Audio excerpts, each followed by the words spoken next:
Kim Pao Fanay, hindi nakatiis. Siyan, pinulutan ng mga bashers. I'm overheated, can hardly sleep at night, doing crazy dreaming. You're the reason why. Hiding by the baby. Muling uminit ang dugo ng bashers ni Sian Lim dahil sa pagre-repost nito ng quote ni Haruki Murakami na "We cannot simply sit and stare at our wounds forever." May mga comment na si Sian, paraw talaga ang nasaktan, siya naman daw ang nakipag-break kay Kim Chiu.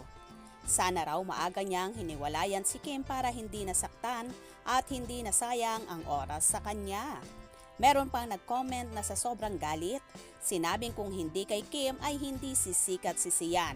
Ginawa pang issue ang pag-alis nito sa ABS-CBN at paglipat ng management nang nawala ang franchise ng Kapamilya Network.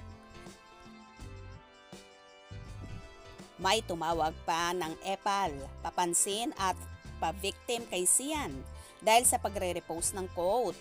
May nang-aasar pa nga't sinasabing mas gwapo, mas sikat at mas magaling umarte sa kanya si Paolo Avellino na nalilink ngayon kay Kim. May nakiusap din na wag na niyang balikan pa si Kim dahil masaya na ito sa piling ni Paolo at mas gumanda raw ang career ni Kim na wala siya sa buhay nito. Nako, for sure, bakbaka na naman ng loyal fans ni Sian ang mga bashers ng Kim Pao ha. Anyway, mukhang busy rin si Sian hindi lang sa pag-arte, kundi pati na rin sa pagiging director. Hindi na lang pelikula ang idinederehe ni Sian dahil siya rin ang director ng Misfits, video ni Piolo Pascual para sa Surge Lifestyle PH. Baka ang susunod nito, TVC na ang kanyang idederehe ha. Buwisit na buwisit nga ang Kim Pao Fanay sa pagtatalak na ito ni Sian na feeling pa-victim. Siya naman ang nanloko kay Kim kung saan napapabalitang jowa na niya ang isa sa producer ng Viva Entertainment na si Iris Lee.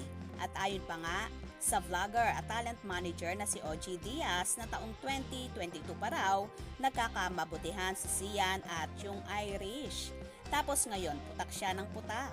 Sino nga ba ang nanloko? Siya pa ang nagmamalinis masyado na akala mo ay santo at masyadong bilib sa sarili. Anyway, hindi kawalan ikaw kay Kim dahil nang mawalay sa'yo si Kimi mas lalong namayagpag ang kareran dalaga at in fairness, mas lalong gumanda at sumeksi si Kim dahil nga ba in love na ito kay Paolo Avellino? Nanghihinayang ka ba at so happy na ngayon ni Kim?